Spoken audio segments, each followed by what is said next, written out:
नमस्कार दोस्तों, मैं अंकित शर्मा आकार आईएएस के ऑनलाइन प्लेटफॉर्म पर मैं आप सभी का स्वागत करता हूं। तो आज हम इंग्लिश का बहुत ही इंपॉर्टेंट टॉपिक डिस्कस करने वाले हैं जिसका नाम है प्रीपोजिशन।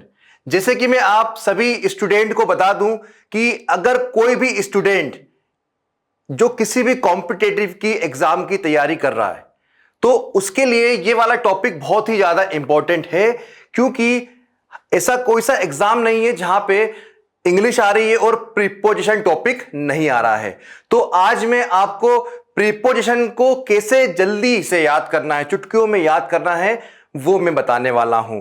मगर हम सबसे पहले ये देखते हैं कि प्रीपोजिशन होता क्या है, इसकी डेफिनेशंस क्या है, ये आता किसके लिए है इंग्लिश में। तो सबसे पहले हम वो देखते हैं, ठीक है। चलिए, अगर हम प्रीपोजिशन की बात करें तो ये प्री प्लस पोजीशन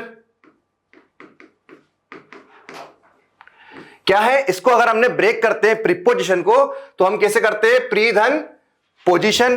प्री का मतलब होता है पहले, क्या होता है, पहले। पोजीशन का मतलब होता है आपकी स्थिति या पोजीशन। अब आप ये कहेंगे कि पोजीशन पहले की, तो आंसर ये आना चाहिए कि सर किसकी पहले की पोजीशन। तो समझिए, ये मैंने लिखा यहां पे नाउन या प्रोनाउन। तो याद रखना, अगर पूरी इंग्लिश में प्रीपोजिशन यूज हो रही है तो वो किसके पहले आएगी, या किसी नाउन के पहले आएगी या किसी प्रोनाउन के पहले आएगी। नाउन या प्रोनाउन के पहले आकर उसकी पोजीशन को बताने वाले जो वर्ड्स होते हैं उसको हम प्रीपोजिशंस कहते हैं। और इनका क्या काम है, और काम अब एग्जाम्पल से देखिए आप। जैसे कि मैं एक एग्जाम्पल लिखता हूं, देयर आर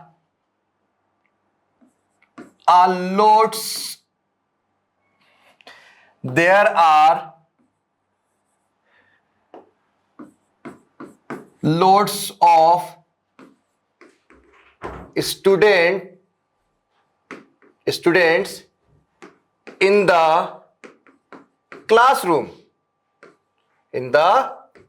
classroom। ये मैंने एक सेंटेंस लिखा है। तो हमको ये देखना है कि प्रीपोजिशन का अर्थ क्या है। सबसे पहले तो हमने देखा क्या कि प्रीपोजिशन किसके पहले आएगा, नाउन के पहले आएगा। देखिए, एक प्रीपोजिशन ये लगी हुई है ऑफ, तो ऑफ के बाद देख लीजिए नाउन लगा हुआ है। मैंने क्या बोला, इंग्लिश में कहीं भी ये आएगा तो किसके पहले आएगा, या तो नाउन या तो प्रोनाउन।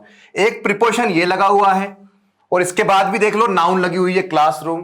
ठीक है, अब ये कर क्या रहा है, ये प्रीपोजिशन है और ये प्रीपोजिशन है।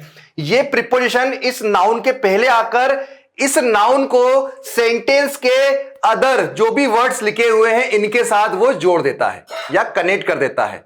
आ रही मेरी बात समझ में, कि प्रीपोजिशन किसी नाउन या प्रोनाउन के पहले आकर इसको सेंटेंस के अदर वर्ड्स के साथ लिंक कर देता है। यह होती है डेफिनेशन किसकी, प्रीपोजिशन की। तो अच्छा, आपको यह समझ में आ गया होगा। तो हम देखते हैं कि प्रीपोजिशन कितने प्रकार से एग्जाम में पूछ ली जाती है, या फिर मैं यह कह सकता हूं how many types of prepositions जो आप देखते हैं। जनरल पहली होती है सिंपल प्रीपोजिशन, दूसरी होती है कंपाउंड प्रीपोजिशन, तीसरी होती है फ्रेजल प्रीपोजिशन, और ये चौथी जो लिखी हुई है इसको मैं ऐसा कर देता हूं आईएमपी। क्यों कर रहा हूं मैं, क्योंकि ये वाला पार्ट आजकल एग्जाम में ज्यादा पूछा जा रहा है। कौन सा वाला पार्ट, फ्रेजल प्रीपो या फ्रेजल वर्ब बोल दूं, या ऐसी प्रीपोजिशन जो वर्ब के साथ पूछी जाती हैं। ठीक है, तो इसका भी वीडियो में अलग से आपके लिए लाऊंगा यूट्यूब चैनल में, जिसमें मैं आपको ओनली फ्रेजल वर्ब बताऊंगा, जिसमें कि हम वर्ब के साथ प्रीपोजिशन का यूज करते हैं। तो पहले ये देख लीजिए कि ये सिंपल प्रीपोजिशन और कंपाउंड और फ्रेजल वर्ब में अंतर क्या है। तो समझिए, सिंपल प्रीपोजिशन जो सिंगल आती है, जो सिंगल होती है, देखो इन सिंगल है, टू सिंगल है, विथ सिंगल है, मतलब सिंगल जो सेंटेंस में यूज होती है उसको हम क्या कहते हैं, सिंगल प्रीपोजिशन। फिर होती है कंपाउंड प्रीपोजिशन। तो कंपाउंड प्रीपोजिशन का मतलब क्या होता है, प्रीपोजिशन प्लस प्रीपोजिशन। जब दो प्रीपोजिशन मिलकर एक प्रीपोजिशन बनाती है उसको हम बोलते हैं कंपाउंड प्रीपोजिशन। कंपाउंड कैसे? मैंने एक प्रीपोजिशन लिखी इन और एक लिखी टू, अब इन दोनों को जोड़ दूंगा तो क्या बन जाएगी? इनटू। तो इनटू क्या है? Compound preposition. इन क्या है? Simple preposition. टू क्या है? Simple preposition. ठीक है, तो कंपाउंड प्रीपोजिशन समझ में आ गया आपको। चलिए अब देखिए तीसरा वर्ड लिखा है फ्रेजल। फ्रेजल प्रीपोजिशंस क्या होती हैं? तो पहले तो आप ये समझिए कि फ्रेज का मतलब क्या होता है। फ्रेज का मतलब क्या होता है? फ्रेज का मतलब यह होता है जब भी दो वर्ड्स प्लस वर्ड्स, दो या दो से अधिक वर्ड्स मिलकर एक वर्ड्स का जब निर्माण करते हैं उसको हम बोलते हैं जनरल फ्रेज। मगर यहां पे क्या लिखा हुआ है? Phrasal preposition. तो यहां पर हमारे पास दो या दो से अधिक वर्ड से मिलकर बनी एक प्रीपोजिशन। देख लीजिए, इन एडिशन टू, तो इन प्रीपोजिशन है, टू भी अलग प्रीपोजिशन है। मगर अब मैं अगर बात करूं इन एडिशन टू, तो ये पूरा एक सिंगल फ्रेजल प्रीपोजिशन है जिसका अपना खुद का एक क्या होता है? अर्थ होता है। आ रही मेरी बात समझ में? जैसे लिखा है इन स्पाइट ऑफ, इन और ऑफ लिखा हुआ है मगर काय के साथ? स्पाइट के साथ। मेरी बात समझ में आ रही है? तो एक दो तीन वर्ड्स मिलकर क्या बना रहे हैं? एक वर्ड बना रहे हैं। इसको बोलते हैं फ्रेजल प्रीपोजिशन। प्रीपोजिशन क्यों बोल रहे हैं? क्योंकि इस फ्रेज में प्रीपोजिशन भी आ रही है और अदर वर्ड भी आ रहे हैं। आ रही मेरी बात समझ में? तो फ्रेजल प्रीपोजिशन किसे बोलते हैं? जब दो या दो से अधिक वर्ड्स मिलकर एक प्रीपोजिशन का निर्माण करते हैं उन्हें हम फ्रेजल प्रीपोजिशन कहते हैं। जैसे मैंने बोला अलोंग विथ, क्या बोला? Along with. तो विथ क्या है? प्रीपोजिशन है और अलोंग अदर वर्ड है। दो या दो से अधिक वर्ड मिलकर एक वर्ड का निर्माण कर रहे हैं तो अलोंग विथ अपने आप पे क्या है? एक वर्ड का निर्माण कर रहा है। इसका मतलब होता है के साथ साथ, आपको मालूम होगा। ठीक है ना? ऐसी होता है as well as, as well as. देखो एज वेल एज तीन वर्ड मिलकर एक फ्रेजल प्रीपोजिशन का निर्माण कर रहे हैं तो इसको बोलते हैं फ्रेजल प्रीपोजिशन। ठीक है, फिर लास्ट है फ्रेजल वर्ब। अब देखिए यहां पे मैंने फ्रेजल प्रीपोजिशन बोला था, मतलब वहां पर क्या होगा? दो या दो से अधिक वर्ड में एक प्रीपोजिशन तो होगी या एक से अधिक भी हो सकती है, तभी मैंने फ्रेजल प्रीपोजिशन बोला। अब मैं यहां बोल रहा हूं फ्रेजल वर्ब। फ्रेजल वर्ब का मतलब है जब दो या दो से अधिक वर्ड जिसमें से एक का वर्ब होना क्या है? अनिवार्य है। एक का वर्ब होना अनिवार्य है। तो यहां पे आप देखेंगे ये प्रीपोजिशन लगी हुई है और ये वर्ब लिखी हुई है, इसलिए हम इसको फ्रेजल वर्ब क्यों कहते हैं? क्योंकि ये वर्ब लगी हुई है। तो इसको आप ऐसे भी कह सकते हैं, कुछ प्रीपोजिशन ऐसी होती हैं जो वर्ब के साथ लगती हैं और जिनका एक अर्थ होता है। अब पुट ऑफ अलग अलग नहीं है, पुट ऑफ एक ही फ्रेजल वर्ब है। ठीक है, तो समझिए वर्ब के साथ verb plus preposition called phrasal verb. ठीक है, और ये फ्रेजल वर्ब एग्जाम में ज्यादा पूछी जाती है। ठीक है, जैसे कि मैं आप बोलूं आपको, मैंने बोला फ्रेजल वर्ब का मतलब क्या होता है, देख लेते हैं अपन। जिसे मैंने बोला पुट, तो पुट का मतलब क्या होता है? रखना। क्या होता है? रखना। बट जैसी पुट के बाद में क्या लगा दूंगा? O double F off. तो अब इस पुट का अर्थ रखना नहीं है। आप इसके अर्थ को देखकर इस पूरे फ्रेज का अर्थ नहीं निकाल सकते। आपको मालूम होना चाहिए कि पुट ऑफ का मतलब क्या है, और पुट ऑफ का मतलब होता है निकालना। क्या होता है? निकालना। मतलब चीजों को, जैसे मैंने बोला अपन डॉक्टर के घर मतलब क्लिनिक जाते हैं तो क्लिनिक पे क्या होता है? हम जूते बाहर उठा के रखते हैं, बोलते हैं ना, वो लिखता है take off your shoes out या put off your shoes out, दोनों वर्ड हम यूज कर सकते हैं। तो देखिए जैसे ही वर्ब के साथ प्रीपोजिशन लग रही है तो इस वर्ब का अर्थ बदल रहा है। इसी को बोलते हैं फ्रेजल वर्ब। क्योंकि अब जब वर्ब प्रीपोजिशन के साथ जुड़ती है तो वो वर्ब का वो अर्थ नहीं रहता है जो कि आप यूज करते हैं सेंटेंस में। इसीलिए बहुत इंपॉर्टेंट है, हर एक फ्रेजल वर्ब का अपना खुद का एक क्या होता है? अर्थ होता है, जैसे कि पुट ऑन का अर्थ अलग है, पुट ऑफ का अर्थ अलग है, एग्री टू का अर्थ अलग है, तो एग्री विथ का अर्थ अलग है। क्यों? एग्री के बाद टू लग रहा है तो इसका अर्थ अलग है, एग्री के बाद विथ लग रहा है तो इसका अर्थ अलग है। ऐसे लुक एट और लुक आफ्टर दोनों का अर्थ अलग है। मगर हम लुक देखते हैं तो हमारे दिमाग में सबसे पहली इमेज क्या बैठती है? इसका मतलब होता होगा देखना, है ना। मगर लुक के साथ एट का मतलब तो देखना होता है किसी को टारगेट करके, बट लुक के बाद आफ्टर का मतलब देखना नहीं होता है। आ रही मेरी बात समझ में? ऐसी टेक ऑफ, तो टेक का मतलब आपको मालूम है लेना होता है, मगर टेक ऑफ का मतलब निकालना होता है। आ रही बात समझ में? तो ये वाला पार्ट बहुत इंपॉर्टेंट होता है। इसकी मैं अलग से क्लास आपके YouTube चैनल में डालेंगे, हम अपने YouTube चैनल में डालेंगे, ठीक है। मगर आज हम कुछ ऐसी प्रीपोजिशन देखने वाले हैं जहां बच्चों को बहुत दिक्कत आती है, तो उसको बहुत ही सुंदर तरीके से, बहुत ही ब्यूटीफुल तरीके से आपके सामने में प्रस्तुत कर रहा हूं। तो देखते हैं। देखिए, आपको दो इमेज दिख रही होगी यहां पे। एक शेर हिरण पे शिकार कर रहा है और एक जगह ये बच्चा है, ये एक टब में कूद रहा है। पानी का टब है, चाहे इसको स्विमिंग पूल बोल लो, या इसको तालाब बोल लो, या आप इसको कुआं बोल लो, है ना। तो मेरी बात समझना, ये वाला जब पोर्शन आएगा आपका, जब भी बॉडी आपकी मोशन करेगी, कैसे मोशन कर रही है, मतलब आपकी बॉडी कार्य कर रही है। और मोशन कैसे हो रहा है? ऊपर से नीचे की ओर, मतलब ऊपर से नीचे की ओर ऐसा मोशन हो रहा है। तो कभी भी इस टाइप के मोशन को अगर आपको बताना है ऊपर से नीचे की ओर, तो उसके लिए हम क्या यूज करते हैं? इनटू। क्या यूज करते हैं? इनटू। देख लीजिए, बच्चा ऊपर से नीचे इस टब पर कूद रहा है और मतलब अंदर जाएगा पानी के, तो इनटू का मतलब क्या होता है? के अंदर जाता हुआ। अगर हम हिंदी में देखें, के अंदर जाता हुआ मतलब मोशन। तो कभी भी बॉडी आपकी या कोई भी वस्तु या कोई व्यक्ति मोशन, जनरली मोशन कौन करेगा? एक लिविंग करेगा। तो कोई भी व्यक्ति ऊपर से नीचे की ओर अंदर जाता हुआ मोशन अवस्था में बताया जा रहा है, तो हमेशा आप वहां पर इनटू का प्रयोग करें। यह मोशन कैसा रहेगा? ऊपर से नीचे की ओर, ठीक है। और अगर मोशन, ये मोशन कैसा हो रहा है? ये भी देखो जंप कर रहा है, मगर ये शेर जंप कैसे कर रहा है? ऐसे जंप कर रहा है।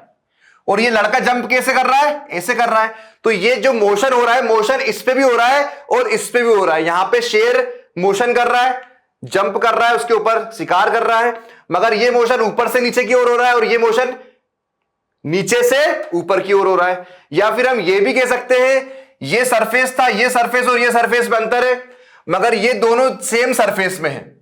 याद रखना, जब भी सेम सरफेस में आप ऐसे जंप कर रहे हैं, मतलब किसी सरफेस के ऊपर अगर आप जंप कर रहे हैं सेम सरफेस के ऊपर, तो आप क्या यूज करते हैं? अपॉन। क्या यूज करते हैं? अपॉन। जनरली अपॉन का यूज हम जानवरों के लिए करते हैं। किसके लिए? जानवरों के लिए करते हैं, क्योंकि जानवर हमेशा सेम सरफेस में एक दूसरे के ऊपर शिकार करते हैं। अब जैसे कि यहां मैं एक डॉग रख दूं, यहां चूहा रख दूं या बिल्ली रख दूं, तो डॉग भी शिकार सेम सरफेस में करेगा। तो दोनों ही स्थिति में होता है मोशन। मोशन कैसे हो रहा है? ऊपर से नीचे की ओर, और ये सेम सरफेस में बोल सकते हो या फिर नीचे से ऊपर की ओर बोल सकते हैं। ठीक है, बात समझ में आई? तो इस कुछ एग्जांपल्स हैं, जैसे कि मैंने the frog fail into the well. तो देखिए, कोई भी फ्रॉग होगा, समझना ये कुआं है और यहां पे एक चूहा, मतलब एक मेढक बैठा है। तो मेढक यहां से अगर इस कुएं में कूदेगा तो मोशन कैसे होगा? ऐसे होगा। और ऐसे मोशन को बताने के लिए हम क्या लगाते हैं? इनटू लगाते हैं। Same, the frog jumped upon the table. तो देखो, टेबल में ऐसा सरफेस होता है। अब भाई फ्रॉग डेफिनेटली इधर भी होगा या इधर होगा, तो मैं तो इधर ही मानूंगा, हवा में तो होगा नहीं, नीचे होगा वो सरफेस में। तो ऐसे जंप करेगा इसके ऊपर, और ये सरफेस क्या है? ये सेम सरफेस में जंप कर रहा है वो, या फिर नीचे से ऊपर की ओर जंप कर रहा है, यही मानेंगे हम। इसलिए हमने यहां पे क्या करा है? अपॉन करा है, इनटू नहीं करा है। जब भी किसी ठोस चीज में आप क्या कर रहे हो? जंप कर रहे हो, तो अपॉन लगाओगे, या फिर नीचे से ऊपर की ओर मोशन आ रही हुई बॉडी, हम क्या लगाते हैं? अपॉन। द डॉग पाउंस्ड, देखो पाउंस्ड समझना, ये डॉग नहीं शेर है, मतलब डॉग समझ लो आप इसको, मैंने यहां शेर का पिक्चर लगा के रखा हुआ है, द डॉग पाउंस्ड। ये पाउंस्ड का मतलब ये होता है, ये पाउंस्ड कर रहा है, पाउंस्ड मतलब शिकार कर रहा है, क्या कर रहा है, इसका शिकार कर रहा है, किसका, हिरण का। तो पाउंस्ड अपॉन द कैट, या हिरण आप बोल सकते हो, या डियर बोल सकते हो आप, ठीक है। तो यहां पर कैसे मोशन हो रहा है, सेम सरफेस में हो रहा है और नीचे से ऊपर की ओर हो रहा है। कभी भी कोई भी जानवर किसी का शिकार करता है तो वो हमेशा अपॉन, पाउंस्ड अपॉन ही करता है, कभी भी इनटू नहीं करता है। इनटू का मोशन कैसा होता है, ऊपर से नीचे की ओर, आपको ये दिख रहा होगा, ठीक है। तो ऊपर से नीचे मोशन होगा तो क्या होगा, इनटू, नीचे से ऊपर होगा या सेम सरफेस में मोशन होगा तो आप क्या लगाओगे, अपॉन, ठीक है। चलिए नेक्स्ट प्रीपोजिशन देखते हैं। देखिए तीन प्रीपोजिशन, मतलब तीन इमेज दिख रही होगी आपको। एक तो ये बिल्ली इस टेबल के ऊपर बैठी हुई है और एक बिल्ली टेबल के नीचे बैठी हुई है, ठीक है। तो जब ऐसा कोई सरफेस है और सरफेस के नीचे कोई ऐसा कोई वर्टिकल अवस्था में बैठा हुआ है तो इसके लिए हम क्या यूज करते हैं, अंडर, क्या यूज करते हैं, अंडर। और सपोज यही चीज टेबल के ऊपर ऐसे रख दी गई हो और ये इस टेबल को स्पर्श या टच कर रही होगी तो इसको हम बोलते हैं ऑन।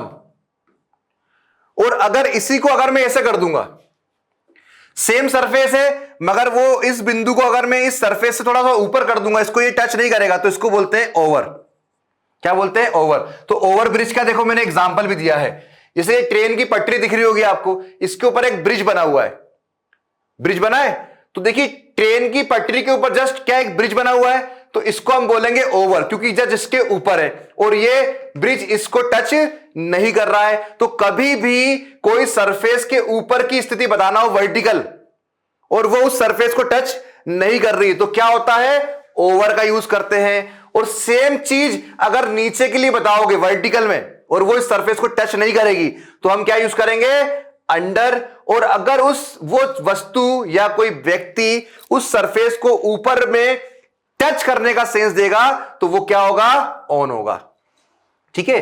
फिर देखिए यहां पे अबव लिखा है, यहां पे बिलो लिखा है। तो जो अबव और बिलो की जब भी बात होगी, देखिए बिलो का मतलब भी नीचे होता है, अबव का मतलब ऊपर होता है, अंडर का मतलब, ओवर का मतलब क्या होता है, ये ओवर का एग्जांपल है, ओवर का मतलब भी क्या होता है, ऊपर। और अंडर का एग्जांपल ये टेबल के नीचे बैठी, मतलब ये क्या है, अंडर है, ये काय का बोध कर रहा है, अंडर का मतलब भी नीचे होता है। तो समझना, अबव का मतलब ऊपर, बिलो का मतलब नीचे, ओवर का मतलब ऊपर, अंडर का मतलब नीचे। तो इन चारों में अंतर क्या है, तो अंतर समझ लीजिए। अबव और बिलो वही आते हैं जहां पर एक लेवल की बात होती है, काय की बात होती है, लेवल, काय की बात होती है, लेवल की बात होती है। तो कभी भी ऊपर और नीचे की बात हो रही हो और उस पे लेबल बताया जा रहा हो, लेबल, तो वहां के पे आप या तो बिलो लगाएंगे या तो अबव लगाएंगे।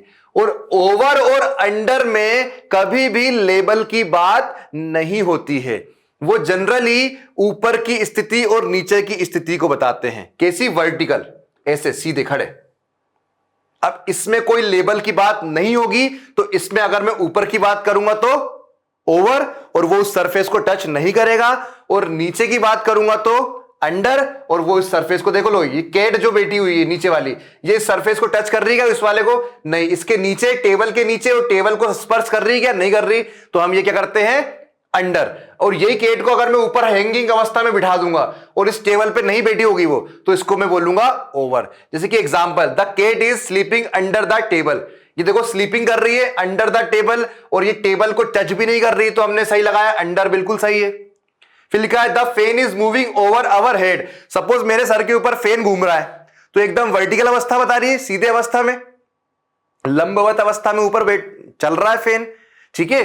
तो हम काय का प्रयोग करते हैं, ओवर। और वो फैन मेरे हेड को टच कर रहा है क्या, नहीं कर रहा है, ठीक है। तो हम उस स्थिति में क्या लगाते हैं, ओवर।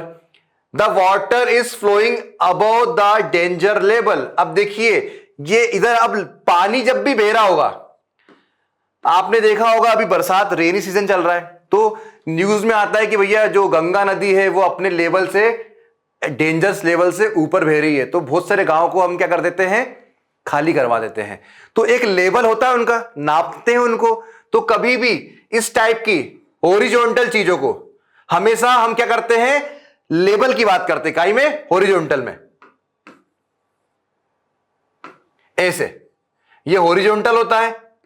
तो ये नदी बह रही है और यहां पे एक स्केल लगी होती है, इस स्केल के ऊपर गया तो ये एक लेवल होता है ना, हम नापते हैं कि इतना सेंटीमीटर ऊपर गया है, तो एक लेवल की बात होती है। तो कभी भी नदी के सेंस पे या फ्लोइंग के सेंस पे हम अबव या बिलो का यूज करेंगे। तो देख लीजिए, the water is flowing above the danger level.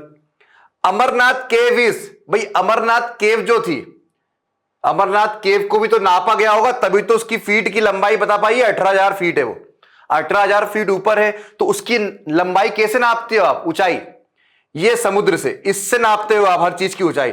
आपने जो हिमालय की ऊंचाई बताई है वो भी आपने समुद्र से नापी है। तो यहां पर भी एक लेवल की बात हो रही है, इसलिए हमने यहां पे क्या लगाया हुआ है, अबव लगाया हुआ है।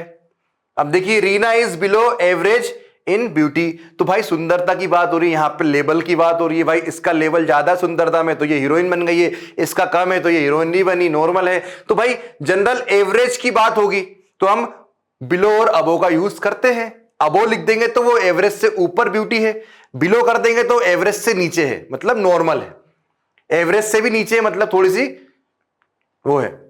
His income below ₹10,000 a month, मतलब पर मंथ उसकी जो इनकम है वो कितने हजार से नीचे है, 10,000 से नीचे है। तो बिलो हमने यहां पे यूज करा है, क्यों, क्योंकि इनकम की बात हो रही है, इनकम भी लेवल होता है वहां पे। भाई मैं आईएएस हूं तो मेरी इनकम का अलग लेवल होगा, अलग मेरा होगा। मैं एक प्यून हूं तो उसका लेवल अलग होगा, है ना। तो वहां इनकम की भी बात होती है, तो हम बिलो और अबव का यूज करते हैं। ठीक है, तो यहां पे हमने 4 प्रीपोजिशन देखिए, ओवर, अबव, इन दोनों का मतलब ऊपर होता है, मगर ये लेवल की बात नहीं करता है और ये लेवल की बात करता है। बिलो और अंडर दोनों का मतलब नीचे होता है, मगर बिलो लेवल की बात करता है और अंडर लेवल की बात नहीं करता है। ठीक है, चलिए नेक्स्ट देखते हैं।